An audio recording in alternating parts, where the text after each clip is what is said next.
Joining me from Jeddah is Faisal al-Shemrri. He is a political analyst and columnist for Al Arabiya. With me here in the Faisal, let's start with you in Jeddah. Obviously, a big change from the past, in Saudi Arabia. What's the view inside the kingdom for this sort of breathtaking pace of reform and change? Thank you for having me, first of all. Prince Mohammed bin Salman, or MBS, becoming the youth champion. The Saudi youth is looking up to him. The reforms that's happening in the kingdom, the fast pace that is happening in the kingdom, it's supported with from a wide range of young men and women. He lifted the ban on women driving. This year alone, the woman participation in the workforce increased by 5%. So we're on target to reach 30% of the workforce by 2020, female in the workforce. I just wanted to emphasize one crucial component, that at the end of the day, the decision maker of the kingdom is the king himself, King Salman, His Majesty King Salman.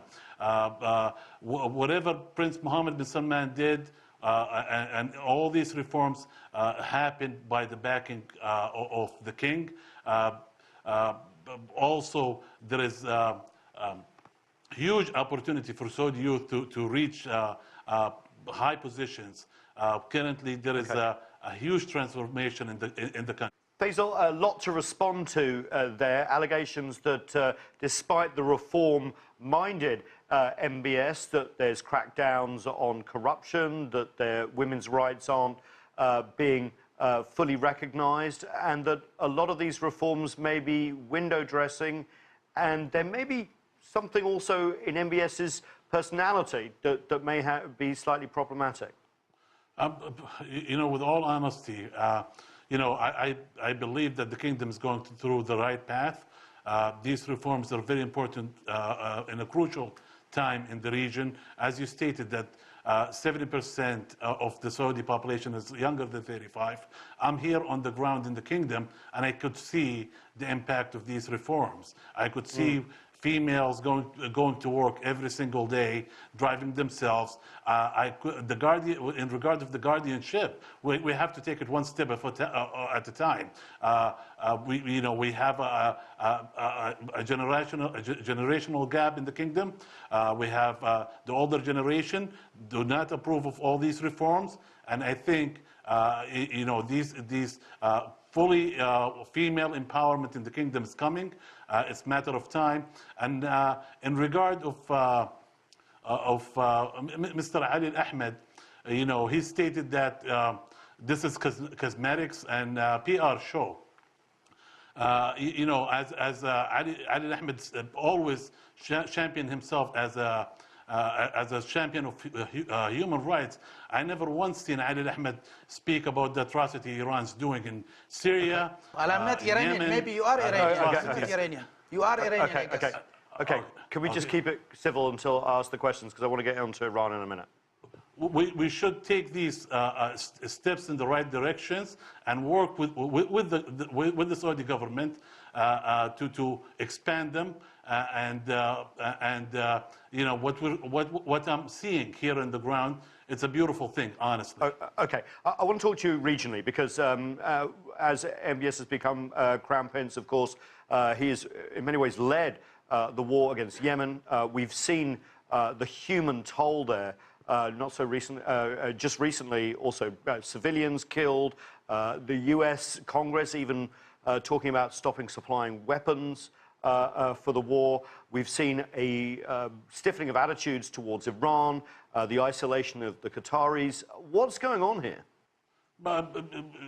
Look, Saudi Arabia is in a region that is very difficult region.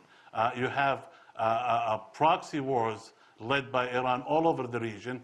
Saudi Arabia got involved in Yemen based on the request of the legitimate government of Yemen, which requested that Saudi Arabia help them when the Houthi rebels marched on Sana'a with the help of Ali Abdullah Saleh. Today, where is Abdullah Saleh? He's dead.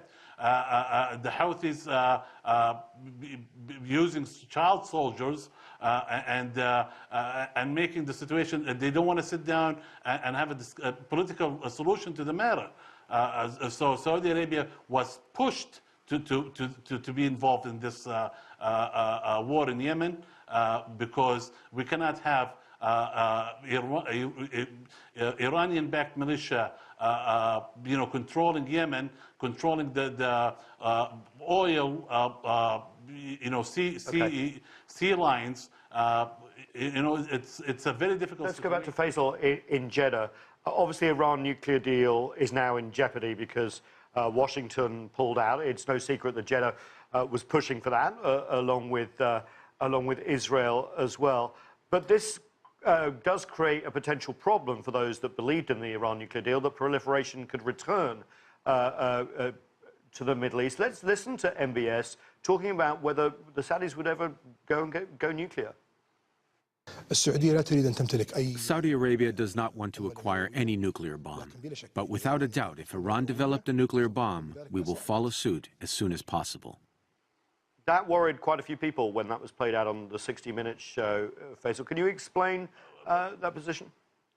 It's simple. A nuclear Iran will ignite a nuclear race in the region. Not only Saudi Arabia, Egypt will follow suit, other countries will follow suit, and nobody wants a region with so many problems have nukes.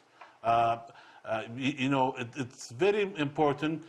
Iran do not have nuclear weapons, or any other countries in the region, because if Iran started, it will ignite a race.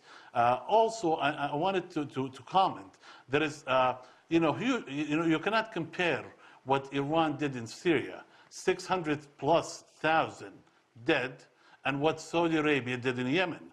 Okay, most estimate the civilians casualty around 10,000, which is very sad. And from the Saudi government always stating the civilian cost is not acceptable. Saudi Arabia did not go all in bombing places in Yemen targeting civilians. That's why the war dragging on now for 3 years. If Saudi Arabia want to use its air superiority, okay, they can bombard Sana'a and Saida and different cities controlled by the Houthi. But we refuse to do that because at the end of the day we will rebuild Yemen. Yemen is very crucial to our security. Thank you very much. Ali, thank you to our guests from Jeddah and here in Washington, D.C. That's all we have time for. That's it for another edition of The Heat. I'm Nathan King. Thanks for joining us.